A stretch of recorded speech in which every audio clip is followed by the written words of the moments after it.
Kobe, I just gotta wonder something. Yeah, Barry, what's that? Does she even have Pokemon Go? Does she have 3,000 emojis? Does she have Google Maps? No, she doesn't, Kobe. You should leave her. That's such a silly... That's such a silly part of this movie. It made me laugh so hard when they said that. Does she even have Pokemon Go? I'm still surprised how many people still play the game. Yeah. What's going on, guys? My name is Barry. This is Colby. And this is Who Watches This.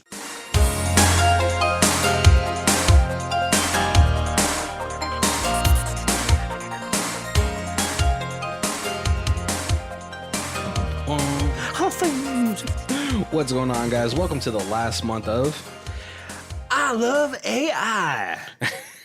And I think we're kind of finishing it off on a much lighter note, you know. Right? Yeah, I figured.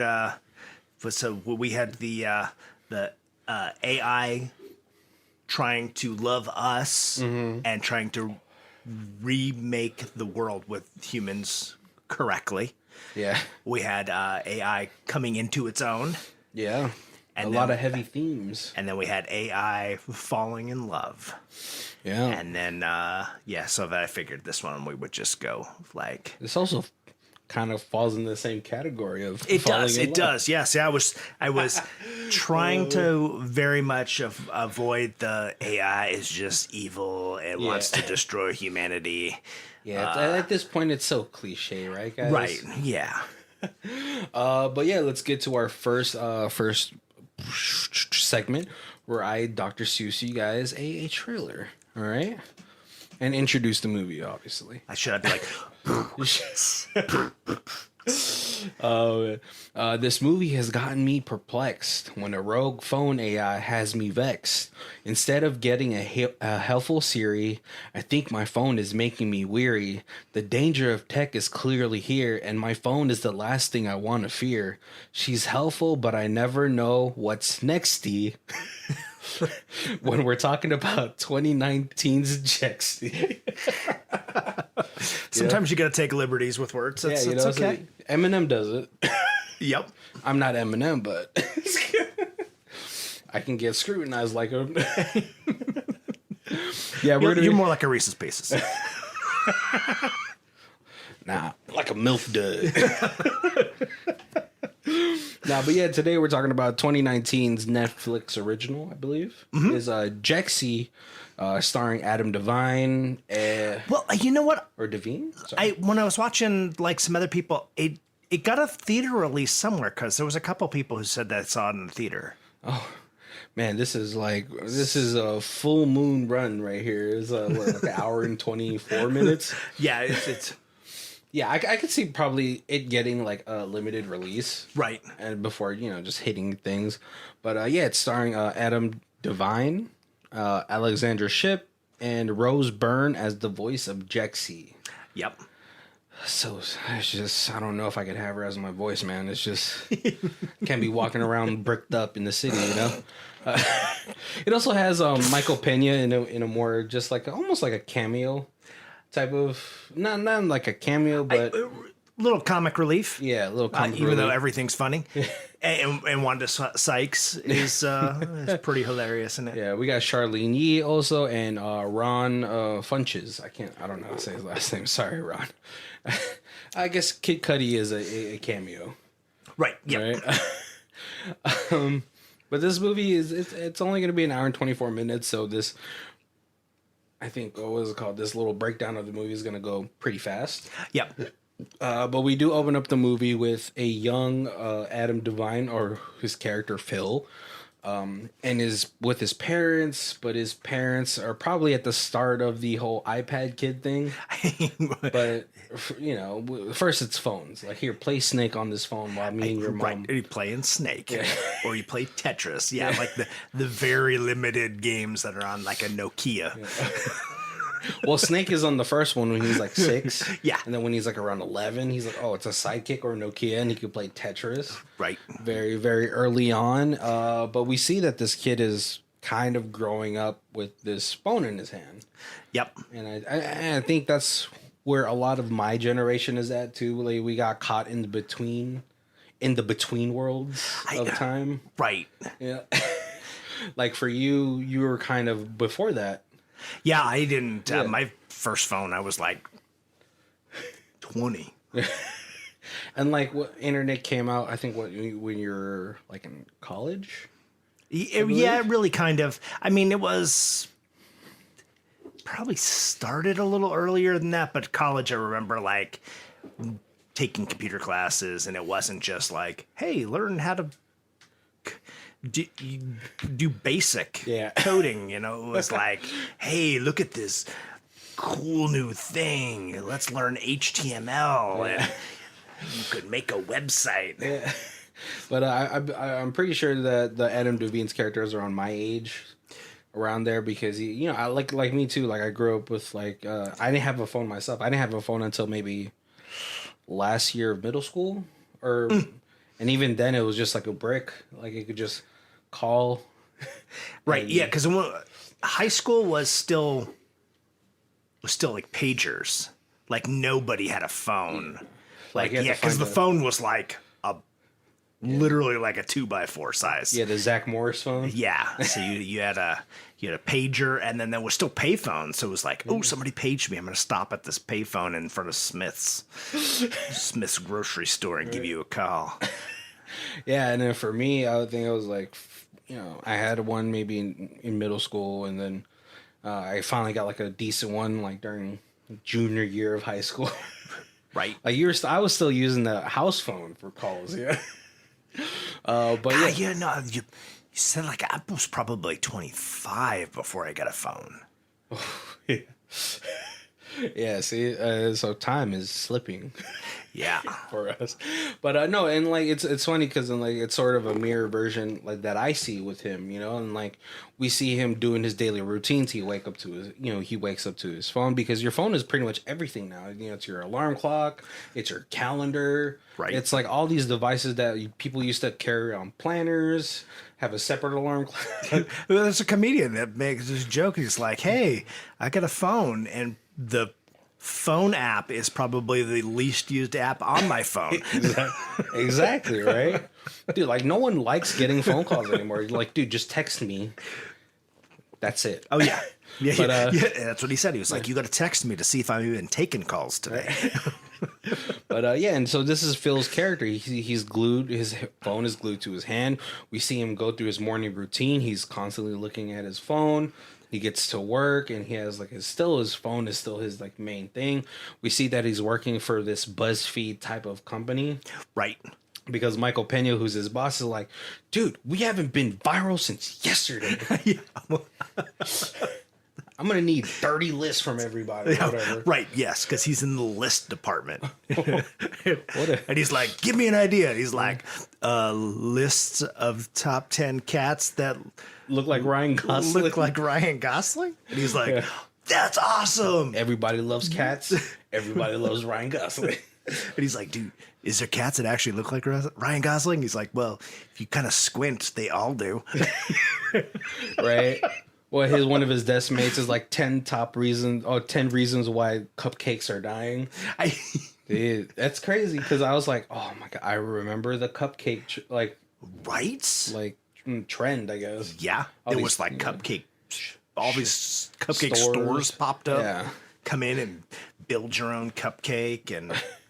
So yeah, that was kind of funny to me. But like we see Phil is a sort of decent person, because he's like, he goes to his other desk mate who's played by Ron, and he's like, hey, I actually got like 10 other lists in the back burner if you need it. The 10 bonus lists. Yeah, like I got you, and he's like, oh my god, thank you so much. I cannot lose this job. It's like it's not really a prevalent theme in this whole thing, but just that statement, I was like, oh, that's hitting too hard right now. I'm like one paycheck away from like a total financial ruin. Yep. But him and like Ron and Charlene Yee's character, they're like, oh hey, we have this kickball league that we go to after work, and then after that we grab some beers. Do you want to come? And he's like, oh, let me check my calendar. And it's like, no events. Right. He's like, oh, you know what? He's like, oh, yeah, I don't think I could do it tonight. I got this thing. Yeah. And they're like, well, have fun at your thing. Yeah. I've been planning it for months. But he ends up going home. He does I think I think a lot of people are like this too. Some days you just I just want to crash after work. Right. And he goes home. He orders Chinese food. He's like, and it's all everything he does. He's like, hey Siri, order Chinese food. Yeah. Hey Siri, turn on my TV. Yeah. Hey Siri. And it's everything, and he's like, oh, I haven't posted today. And he just takes a photo outside of his, thing. And then he makes it Instagrammable. Yep, he filters it up. Yeah. And so, but that's the glimpse of probably how he's been living his life for the past 10 years. Right. Yep. Right. And so next morning, same routine, but this time he accidentally bumps into a beautiful bike shop owner. Right. And it's a little awkward. It's, but then there's a little twinkle. Yeah. Cause it's the funny is he drops his phone. He's oh my God, are you okay? As he's talking to his phone as he picks it up, and she's like, is your phone okay? He's like, oh yeah, it is. Oh, I mean, are you okay? Since I just knocked you off your bike. So, but it's a really, it's kind of like a cute meet cute. Right. And it's awkwardly realistic. Yeah. Because so many people don't know how to communicate. So it's especially now. Yeah. It's funny. A little side note is I was at a shop, and first of all, it's really hard to successfully hit on someone who's at work.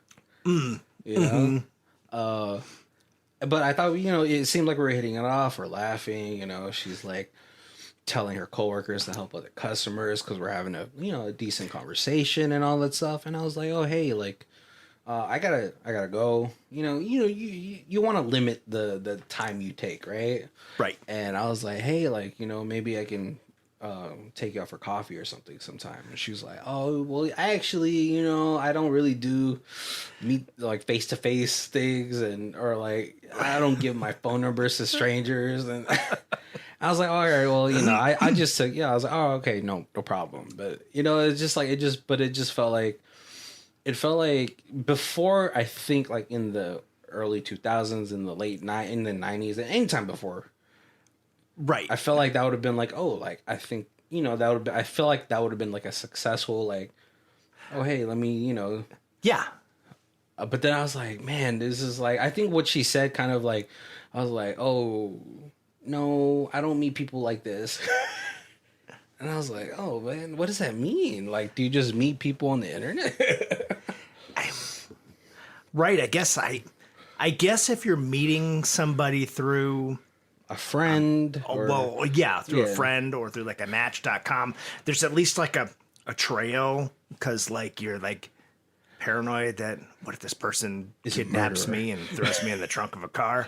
At least there's proof that this is the person I was going to go see, so that the police have a lead to follow. I don't know. Yeah, it just felt oh no, you're a stranger, right? I was like, well, if I was like, all right, whatever, It's so weird because I remember in high school, we went to Circus, which now is Junktown.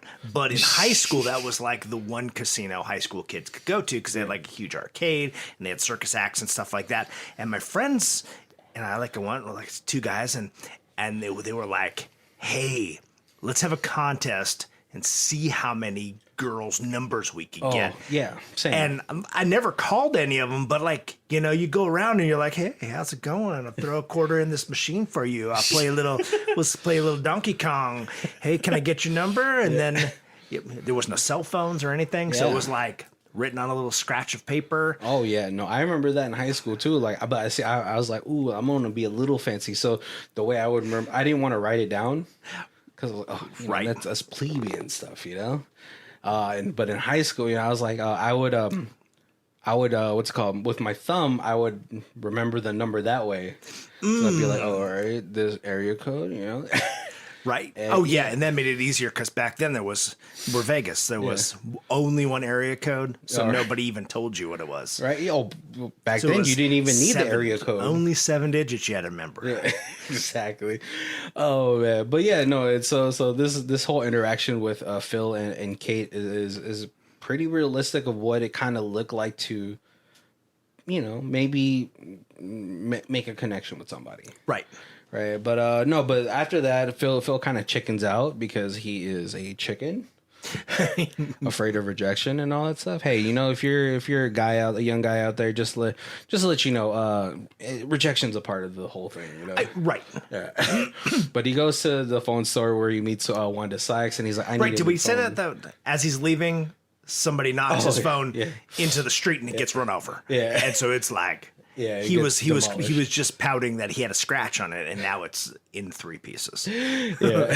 So he goes to the phone store. He has this funny interaction with Wanda Sykes because Wanda Sykes is a funny comedian and funny actress. Right. And I don't know.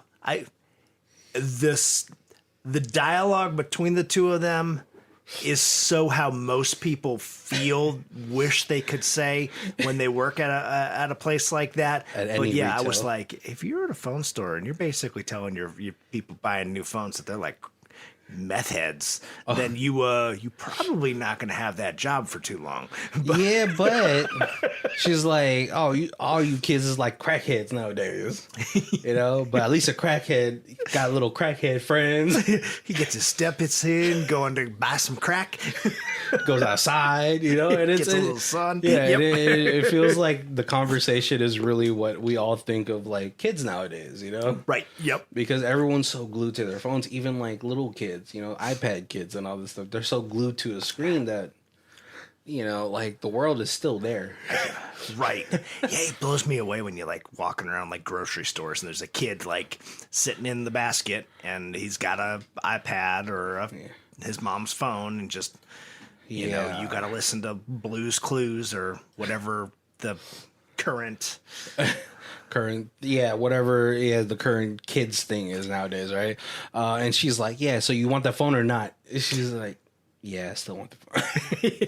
So he gets the phone, he goes home, and he starts to set it up. And the first thing the phone is like, hey, what do you want to read do you accept the user agreement? And he's like, yeah, fuck it, whatever. Yep. He's like, do you want to read it? And he's like, no. And then right out the gate, she's like, stupid idiot. And Jessica Byrne doing this voice is hilarious, just because she's like kind of also like what older people would say to younger kids nowadays, or like even to me, like, I'm glued to my phone too. I'm not gonna lie about that. But he's like, let me, and then like he's like, upload all my stuff, and it's like, oh my god, you are a loser. He's like, come on, all right, whatever, man. Like, can we just order, what's it called, pork mushu or something? Right. Right. And he's like, I heard kale salad. Because then, like your phones nowadays, it's like it's pretty much a data collection device, and it's like, oh my god, this person's ordered donuts 5 times in the week, right? And it's a super unhealthy thing. So she's like ordering a kid's kale salad. Not even a full-grown adult salad. It's a kid's salad. But he's sort of a slave to this phone, and like even though he's like arguing with his phone, whatever, he's already home, whatever, right? Yep. But the next day he's like, I'm going to go to the phone store and I'm going to switch you out because I think you're defective after being at work. And then like the phone is like, you have an appointment in 2 minutes. And the phone completely lays into the boss. Right. This meeting is boring as shit. So, and the boss is like offended, but realizes that it's not him saying it, that's the phone. So it's like, he's like, you get, it's like he's got a kid with him. Yeah. He's like, you get out of here with your phone. You take care of that. You discipline that phone. Your phone is out of control. So he goes back. He tries to get a new phone, but then Jexi has transferred herself over to the new phone. And Jexi's like, you can't get rid of me, Phil. Because he's like, new phone. Oh, read the user agreement? Agree. Oh. And he's like, really? Again?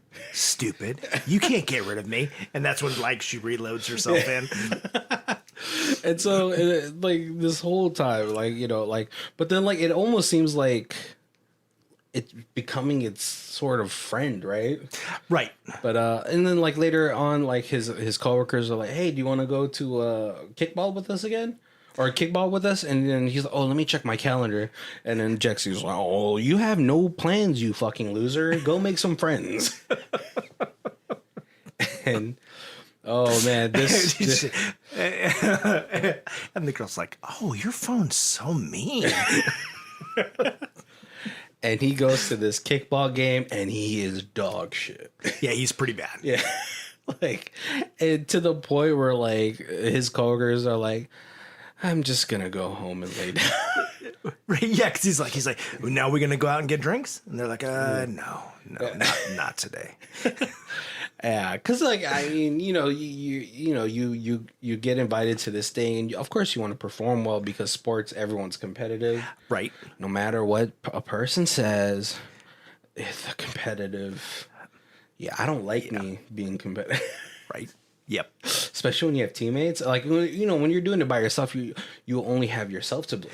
Exactly. Yes, I kind of prefer one-on-one sports that way. When I fub up, I don't disappoint anybody. That has to be like a very psychological parent thing. But no, he gets home and he kind of contemplates about Kate. He's like, oh, she was so cute. And he's like checking her internet stuff, and the phone's like, "Oh my god, are you being a fucking internet stalker, you loser?" And then it calls her, and oh my god, I don't know, the movie should have just been over here, but he calls and she's like, "Hey, you probably shouldn't call people that didn't give you their number, you fucking creep." Right, at 10 o'clock at night. Yeah, it's like, "Oh, I'm sorry, I was just looking at photos of you on the internet." Oh my god, that's even creepier. But next morning they run into each other, and the phone's like, I wouldn't have called her if I thought you didn't have game. That went way worse than I thought it could. But the next morning he's at coffee and she runs into him. And he apologizes very genuinely. Right. Which kind of helps because, you know, dating is hard enough that, like, you know, for somebody to come up to you, muster up the courage, because it's way easier just to run away. Like, this is not my coffee shop anymore. Right. Yep. And she's like, you know what? Okay, like, you know, you're not as bad as, like, other guys have been. Like, it was creepy, but the fact that you came and apologized and try to explain yourself, and he throws in, like, it's funny, like, awkward guys have like this awkward game, you know. I'm like, oh, you know, I'm just so sorry, you know, like, and he kind of gets there, and he's like, all right. She's like, yeah, you know, next time just text me. And he's like, okay, and he leaves. He's like, wait, hold on, are you trying to give me your number? She's like, yes, you idiot. And I was like, man, this is way too relatable, right? Right. Yeah. It's funny. I always have like a couple of stories where, like, some girls, like, for especially for men, it's like you're super oblivious when a girl is being upfront. Right. Yeah. Because it doesn't really happen. Yeah. So you're like, oh, okay. But he's able to, like, Jexi kind of saves him from texting too fast. Right. Yeah. Yes. Because on the way home, he's all like, should I text her now? Should I give her a call? Should I buy her a teddy bear? Should I send her 100 roses? Like, whoa, slow down. He's like, okay, I'm just gonna call. And she's like, updating. Phone will be off for 15 minutes. Oh, man. But when he gets to work, he doesn't know that Jexi has sent out an email to his boss demanding a promotion. Yes. So he gets busted down. Oh no, sorry, no, this was before. That's why he had to go to the kickball. Sorry, this was like before this whole situation. Right, yeah. yes. But when he comes back to work the next time, he finds out that he's actually getting a promotion because the guy whose job he's taking over has fallen ill. Right, and basically the boss scooter. Yeah, and basically the boss is just like, I'm just too lazy to look for somebody, and since you were just asking for it, so I'm just gonna give it to you. Yeah. And with this newfound confidence too, I guess a little bit before that, when he gets the number, his friend's like, hey, let's go again, and he's actually amazing this time because he's had this newfound confidence. Right. And then he gets the promotion. But he does actually make friends with his two coworkers because he has an amazing game. First of all, he's like doing and one catches and freaking kicks. And then when they go to the bar later, they're all what's the movie that they're all fans of? Thunder. Oh, the Tom Cruise movie. It's not Thunderstruck. That's a song. No. Tropic Thunder? No. No. Oh my God. This is your job, Kobe. I know.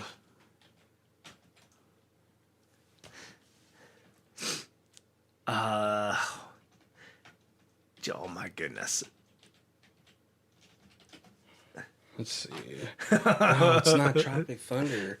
But like they do find out that they're all like thunderheads. Yes. And it's so hard to even look for this guy's like freaking IMDb because he has so many movies. But yeah, no, like, you know, and like he's like, oh my God, we're all like Thunder fans of, oh my gosh, where is it? Days of Thunder. Days of Thunder. Yeah. Oh my goodness. You're supposed to know this. That was my generation movie. Yes. I saw that movie in the theater too. And so like, you know, they have a first date, but it's kind of awkward. They're at this really fancy restaurant. The phone keeps beeping every time he's like asking weird ass questions. Like, well, what's your favorite color? Snack or? Yeah. Right. It's just like, what? Stop asking. You idiot. You idiot. But it's great though because like she's like, oh my God, this is like the worst date ever. And he's like, again, awkward game. He's like, yeah, I'm sorry, you know, I get so nervous just because you're so beautiful, and I'll call you a Lyft. I'm sorry. Thanks for coming out. Right. Yep. And she's like, all right, how about let's forget all this. We'll start over again. And they go on this like wonderful bike date throughout San Francisco. You know, they find like a nice cheap place to eat at, because I feel like those, like when you go eat at cheaper places, or just like, you know, it's more casual, you can really finally just talk like. Right. Normal. Yeah. So they kind of go to like a bar and they have like pizza and beer. Yeah. You know, it's kind of really, I mean, amazing first date food, you know. Right. Right. Yeah. Because, you know, first date, you want to be paying more attention to the other person than you are to, you know, fancy food. Yeah, exactly. And then like they see like this whole little train group of neon bikers. Yeah, neon bikers. They have fun with them until they hit this hill. It's like the third steepest hill in America. And, right, because they're San Francisco, right? So very hilly town. Yeah. And you know, Kate's able to get down there because she owns a fucking bike shop. Her dream is to go to Brazil to do mountain biking. Yep. And they're like, come on, Phil. Yeah, you could do it. And he like finally sucks himself up. And then like, the guy's like, oh, he's probably going to die. He's like, what would you say? Like 3 people a year die on this hill? Yeah, yeah. Yeah, and if you're not used to like biking like that, yeah, it's like, especially if you're able to like kind of curved into the hill, you can slow yourself down enough. But this guy like skiing, you kind of go back and forth and you moderate your speed. But if you're just balls to the wall, and then you're don't do that. Yeah. So he crashes, flies, but it's like sort of like this endearing moment, and then they kiss, they make out, and all that stuff, and then he gets home, but now Jexi's jealous. Right. And this is where she's like, does she even have 3,000 emojis? Does she have Google Maps? What about Pokemon Go? And he's like, I'm so sorry, relax, you know. You know, like, you know, don't worry about it. And so they plan another date. They're like, hey, Kid Cudi's playing tonight. Let's go see him. Right. And all that stuff. And then she sends like a you know, a very scantily clad photo. And he's like, oh my God, I gotta send something back. You know, it's only proper etiquette. Right. And she sent me boobs. I gotta send a dick pic. Yeah. And like Jexi's like, don't do that. Please don't do that. I fucking hate you. Because he's like taking all these like, yeah, these are problematic photos. He's like, should I include my butthole? She's like, no, you shouldn't. Please don't do this. I hate you. And so like Jexi finally stalls him long enough to like for the girl to be like, okay, great, I'll see you there. And thanks for not sending a dick pic because those are gross. Yeah. But when they try to leave, Jexi's like, hey, hold on, you got to come with me. You got to bring me with you. And she's like, no, just leave the phone. The phone was so weird on the first date, you know? Right. And they have this amazing night. They're able to sneak in with... Right, because they get to the concert and it's sold out. So and they sneak in. They're able to meet Kid Cudi. Kid Cudi's also a Days of Thunder fan. Right, he watches he's wearing a Days of Thunder t-shirt. Yeah. And and Kid Cudi's like, I watch that before I go to sleep every night. But they have this amazing night. They're at the concert. They even have sex. They sneak into a room and have sex. But now when Phil goes home, Jexi's jealous because you said you were going to come back at 11 so we could watch Cupcake Wars. It's 4 a.m. You know? And they make up briefly, but then Phil's like, I'm not going to take you into my room because you're acting weird. So Jexi's like, I'm going to ruin your fucking life. Yep. So when he next morning he wakes up super late because the alarm didn't go off. It's raining because Jexi's like, it's gonna be clear. No, it's not. Right. He does sunny and 80 degrees. He doesn't know how to get to work, so it takes him forever. Oh, that's right, because he doesn't have the GPS. And when he gets to work, it finds out that Jexi had sent all of his dick pics to everyone in the company. Oh, and they show it too. Full frontal dick. Yeah. So obviously he's fired. And Michael Pena is so funny in this. As he's walking away, he still has it on his phone. He's like, this is a gross picture. I never want to see this again, but he keeps staring at us as he's walking off. It's like a car crash. You can't just help but look. Yeah. This is so funny, right? But on his way home, after getting fired, he walks by the bike shop and he sees Kate, who like previously, after they had first had sex, she's like trying to explain like where she's coming from because she's like, I used to be a lot like you. I had this great job, had this great fiance, you know, my Instagram game was popping and all that stuff. But she's like, one day I was looking at my Instagram and I was like, oh my God, I'm just trying to live this life that I'm portraying, right? Which is like, yeah, I'm posting life instead of living it. Yeah, and it's probably like the deepest moment of the whole thing because I think a lot of people can sort of relate to that you know, you're posting all these great photos and all that stuff, but like, are you really enjoying your life, or are you just keeping like posting for the next thing and right? Yeah. And so she's like, I just want to like look for something that's gonna make me happy. So like, I quit my job. I broke up with my fiance because maybe he was like, oh, this is our life. What are you talking about? You know? And she's like, no, this isn't my life. You know? And so when he's walking to the bike shop, he sees that he's there with a very attractive man. Right. And she's like, oh, this is actually my fiance. We actually bumped into each other at a cafe. And, you know, she's like, yeah, you know, he gained like 70 pounds of muscle and he quit his job. Now he's a smoke diver. Right. That puts out fucking forest fires around the world. And like, you know, he invited me to Brazil, and that's like one of her dreams is to go to Brazil to mountain bike. Right, because he's like, I'm going to Brazil because it's fire season there, and you know, I want to be there when the fire starts. Yeah, and he's like, what? And he's like, I'm also here actively trying to win her back.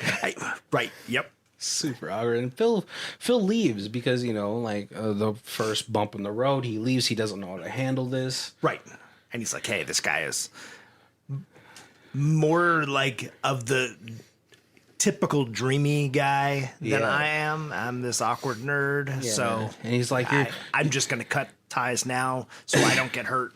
Yeah, so I don't get hurt because, you know, you're going to go to Brazil with him, and then you're going to cheat on him because you guys are going to be oiling each other up.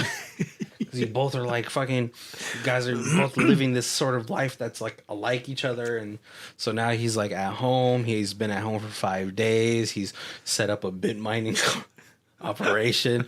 Jexi is like forcing him to like plug the charger in and out because that's like virtual sex. Right.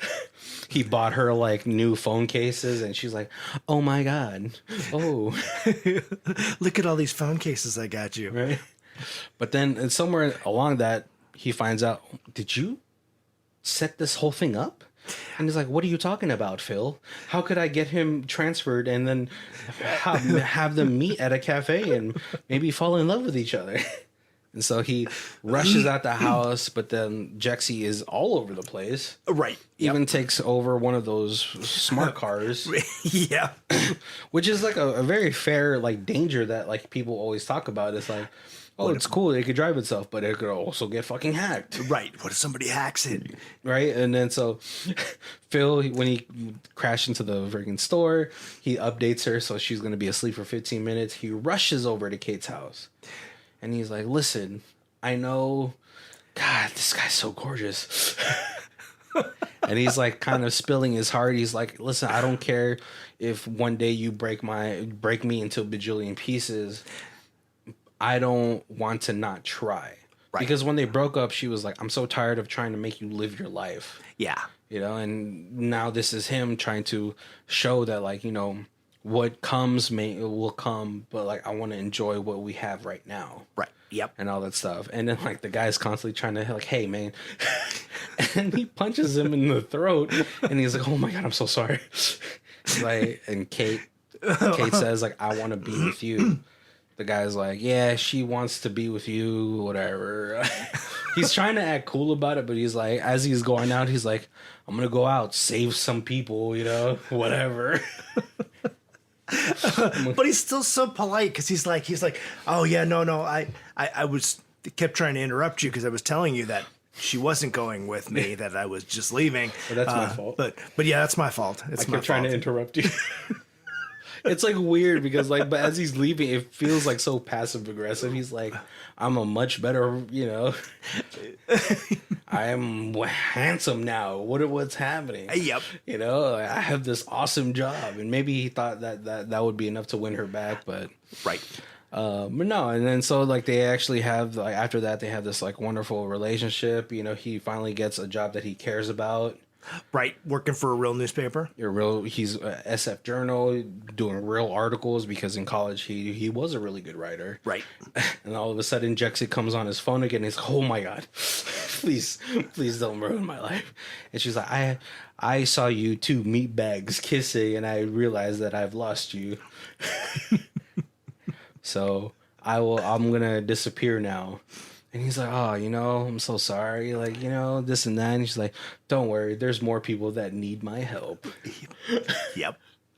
And and the movie kind of ends there, but like the credits grow. And then we actually find out that Michael Pena has Jexi now. Right. He's got a new phone. And he's like, would you like to read the user agreement? And he's like, no. Fuck no. And like, it's funny because Michael, like, Jexi earlier in the movie is like, you're a virgin. And he's like, it is a choice. Yeah, that's right. And then Jexi blows up two of his Teslas. So bad. But, you know, you hope that, like, you know, like he even does like the little phone chargers. And she's like, oh my God, you suck. And that's Jexi. That's Jexi. It's a pretty simple love story with a little bit of a AI thriller. Right. Yep. Before we go to our thoughts of the movie, let's do our other segment, High Star, Low Star. Kobe? So we got a 10 out of 10 by Fixius. People need to get off their gadgets and stop writing stupid reviews. This is my first time writing a review on IMDb, and it's because I am sick and tired of people that expecting something clever in this kind of film. For me, it's a good laugh out loud film. And what do people actually expect from a film starring Adam Devine? It's fun, entertaining, hilarious. I could totally relate to the real world. People need to get off their gadgets, stop writing stupid reviews, and if you want a clever movie and real life story, just stop watching films and start watching documentaries instead. And then we have a 1 out of 10. Waste of money. I had to sit through this movie to the end just because I paid $10 and oh god, I want them back. The movie is about a dysfunctional phone assistant that have enough AI to get its own character. Was it smart? No. Just annoying and trying to be funny by using as much curse words as possible in every sentence. The acting is mediocre, is the most mediocre thing that you'd see in any movie. No good soundtrack and no meaning at all. That's kind of true. I don't really remember much of the soundtrack. Yeah, I'm not sure. But no, yeah, it's a very comedic film, and it has a slight undertone of commentary on technology today. Right. I didn't find it preachy. Yeah, it's not pretentious. Like, yeah, sometimes you get like a movie that has like a social commentary in it and it just like pounds it into your face. Yeah. This is more just kind of making fun of people who are glued to their phone. Because even like there's like a part where he like puts the phone down and he's like walking through San Francisco and he's like, holy crap, look how awesome that bridge looks. Did you guys see the bridge? It's so big. And he's like, that's the way he walks to work every day, and he never noticed it because he's always just looking at his phone. Yeah, I mean, like for me, I don't really like walking and looking at my phone. One, because I might drop it. Right. Like you never know when someone's gonna bump into you. But I do like walking with my headphones and like music in, because then you feel like you're in your own movie. You have your own little soundtrack. Right. And you can still see the fucking world. Right. Yep. See where you're walking. Right. Then you get a soundtrack to your, to your life story. Yeah. It's very, Kid Cudi right there. Right. Soundtrack to my life. This movie also made me realize that the song that he was singing, I thought what he was saying is, I'll be up on 808s, up on 80. I didn't realize it was, I'll be up and away. Up and away. So whatever. And I was like, oh my god, that makes so much more sense now.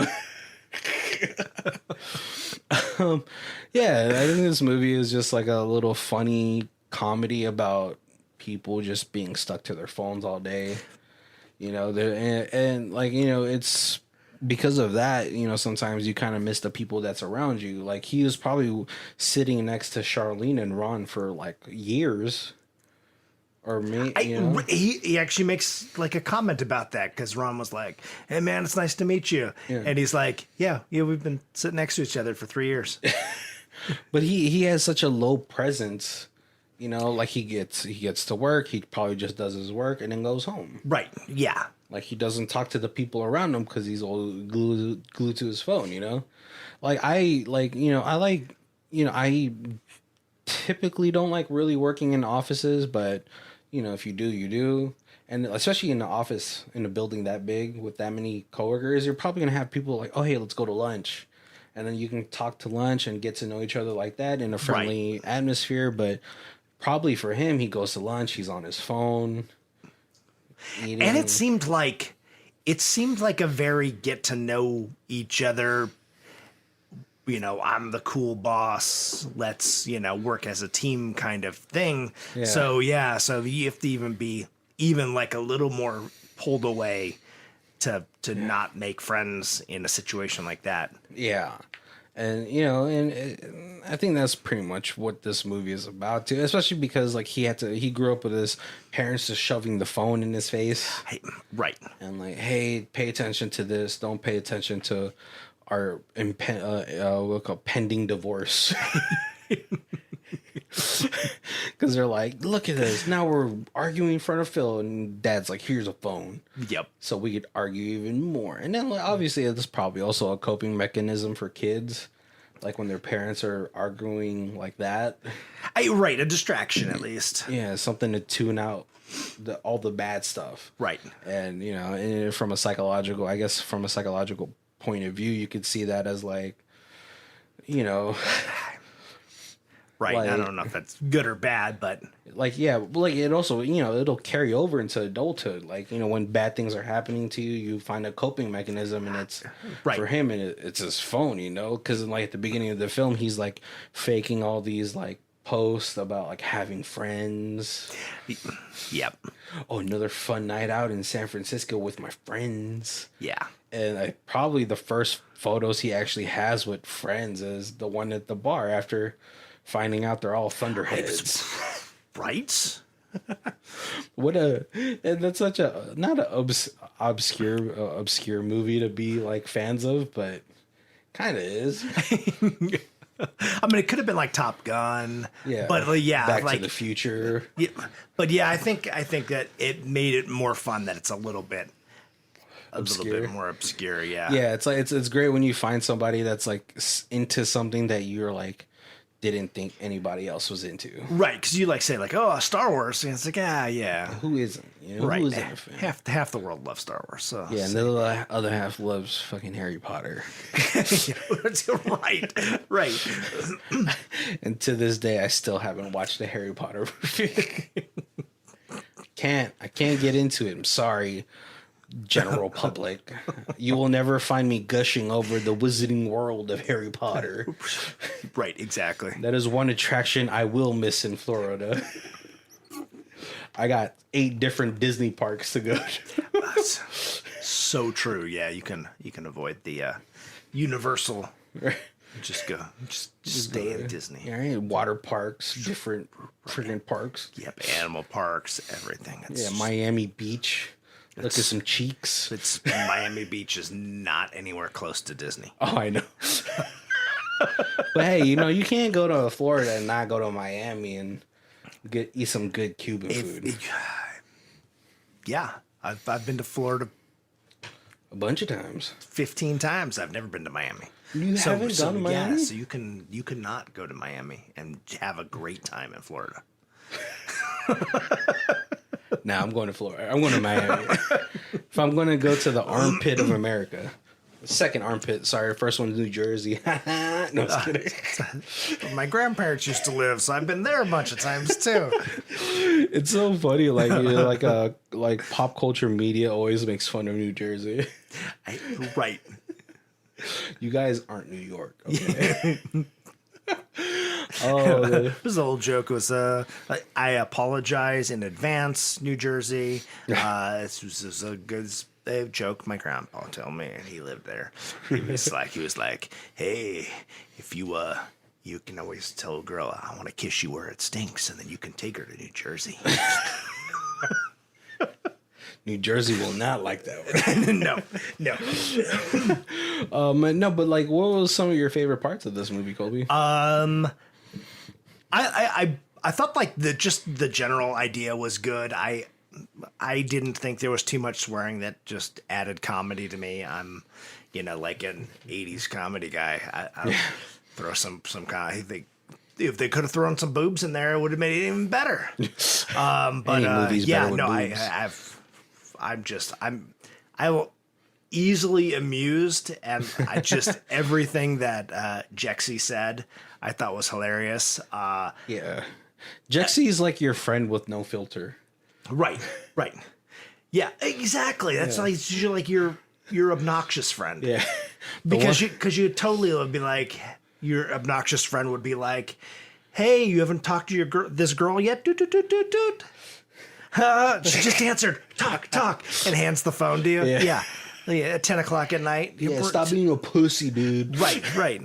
Yeah, the one to Sykes thing I thought was hilarious. Oh yeah. Just again, like she was the salesperson that every person who's stuck in that job wishes they could be. Oh yeah, I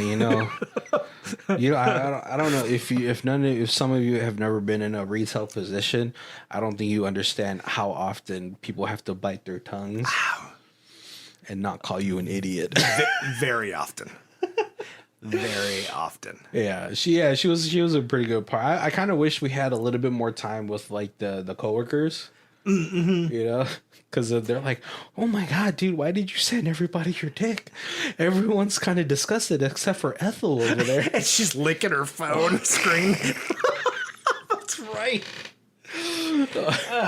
It was so weird that this like tech company or like this, what's it called, online newspaper company had like this comments department with nothing but geriatrics in there. One of them was like, welcome to the rest of your life, bitch. He's like in a fucking oxygen tank. Like, I'm not taking that from you, dude. I don't want to blow too hard in your direction. Your bones might crumble. Fucking asshole. And then Michael Pena is always... Oh, he's so good. He's such a great, like, that little side comic relief, just kind of... just like he was in Ant-Man. He'd come in, say a couple jokes, crack everybody up, then he's off. Like, and then it's... I feel like, it's funny. I don't feel like Michael Pena gets, like, the flowers he deserves. Because then, like, he's so good in dramatic, like, acting. And he can also kill it, like, in these comedy roles. Right? Yeah. I think I always remember him in these comedy roles. But now you said that, like, yeah, if it's... Yeah, like Everything Must Go. He was great in there. We haven't seen a lot of them, to be honest, but when he is in these drama roles, he's really good. Right, yeah. Crushes it. You know, it's a funny thing. Like, everyone always says, like, these, you know, great comedic actors also make great dramatic actors, you know? Freaking Adam Sandler was great in, like, his dramatic roles. Robin Williams. Right. Another, you know, Jim Carrey, and I know he's like stepped away from Hollywood now, but man, I really wish that guy would come back. Right, yep. Give me one more Ace Ventura. No, I'm just kidding. That's like the last thing he wants to do. He's like, I don't think a 60-year-old, or like, how old is he? 60, 55? Yeah, he might be pushing 60.